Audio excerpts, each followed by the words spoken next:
Hello guys, welcome to another video. This is lesson 4 in personal and social identity. As always, hope you're well, staying safe and healthy, washing your hands, and all that good stuff. As usual, you'll need pens, book, highlighters, concept cards, syllabus, and a positive attitude ready to go get you and the dream team together.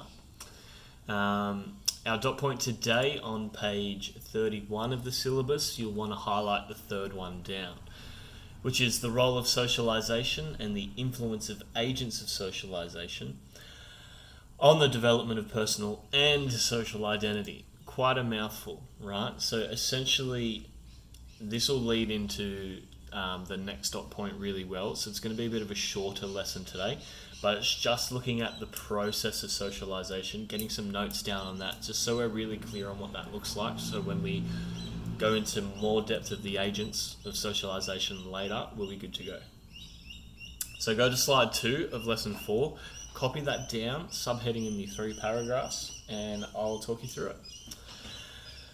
So quick recap on socialization. We've spent heaps of time on that on lesson 2, but essentially remembering that it's the process where we learn to become functioning members of society. And we do that by internalizing the social norms, values, and beliefs of our culture so that we can help contribute to it as we go through life and its stages and the life courses, right? Throughout childhood, adolescence, adulthood, old age, and then death. When we're looking at the process of socialization, again, we're looking at learning the tools to be able to function in the social world appropriately. But when we break down this process, it can sort of look in 2 parts. We've got primary socialization and secondary socialization. So primary socialization is looking at all the knowledge, rules, values, and norms that we gain from our family. They're our primary socialization agent because they're the first and foremost that we come into contact with as humans. So from the time you're little, you are looking at being socialized primarily by your parents and their beliefs and values. Of course, you then make your own assumptions, but typically they help shape and form you first. Secondary socialization are then influences outside of your family. So they can be micro, meso, or macro, so things like your peers, school, or social media, for example, even religion, things like that. They're the most common secondary socialization influences. They have a huge impact, usually not as much as your family, sometimes more, but generally speaking, family is primary, and all of these become our secondary. They still influence who we are, but they come after the fact. They come after our parents have already socialized us to some degree. As I pointed out 2 lessons ago, socialization is happening throughout your whole lifetime. Again, it's a lot more important during childhood and adolescence, and that start of adulthood, because during that time we're becoming familiar with new expectations as we get older, different rules as we get older, and how we apply them in our life and how we internalize those norms and values become different throughout those stages.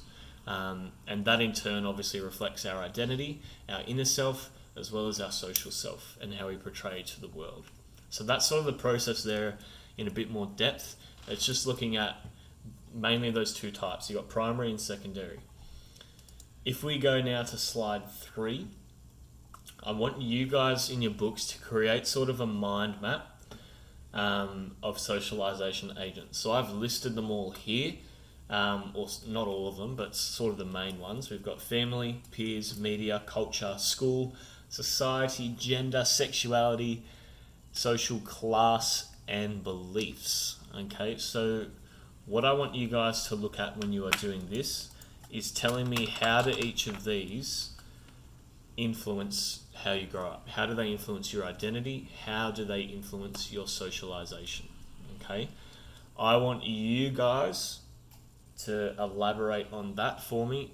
Give me how they do it and an example, okay, in your own life. Okay, so for example, if I was to do school, for you guys, I would say something like school reinforces the norms and values that society pertains onto us as people, and it's looking at getting us to be able to function in society properly once we leave school. It's sort of the preparation. An example of that I might look at is specifically school rules, such as being polite when spoken to, wearing uniform, being able to follow and take directions from authoritative figures. All of these things are stuff that and skills that you need to learn in the real world context, right? So that's an example. I'll do one more for you. Let's go beliefs. No, don't do that. We'll go gender. No, we'll do social class. Change your mind. All right. I'm just trying to do ones that will give you good perception. So social class, you could look at depending on the privilege and status you are when you were born, as well as your power or wealth, that can influence your beliefs and values and how you grow up. So, for example, if you're from a high social status, your beliefs and values, your wealth, the type of power that you're going to have is going to be considerably more than those in a lower social status. So, for example, if I come from, say, a family of doctors or parents who are quite well off in the social hierarchy, I'm more likely to follow suit and be there. That's not to say the reverse can't happen, and it's vice versa for lower or middle. So that could be an example you could look at. Okay. Once you've done that, I then want you to highlight which of these agents are micro, meso, or macro influences. I think they should all be pretty straightforward. Some of them can be both. Like, let's say, for example, society, that could probably be both meso and macro. If we're looking at social class, typically that might confuse a few of you, but I want that's probably predominantly, so it can be both. It's meso in the sense of your community, but it's also macro in the sense of how that, like the rest of Australian society at a macro level, perceives you. So it can be both. As long as you can justify it, that's fine. Last thing is your summary task. I want you to talk to your parents, guardians, whoever, about how their process of socialization is different. So this is similar to the question you did on lesson 2, but for this one I want you to focus mainly on the socialization agents. How are those agents different from your parents' generation compared to how they are now? So, for example, school. How is school different to your parents, or was it the same?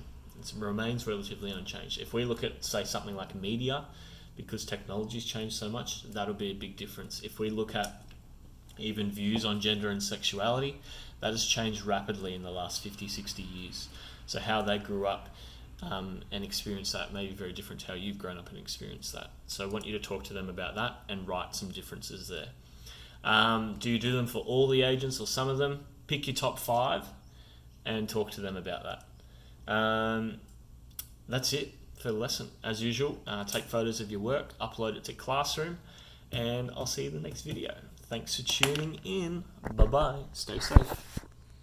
Peace.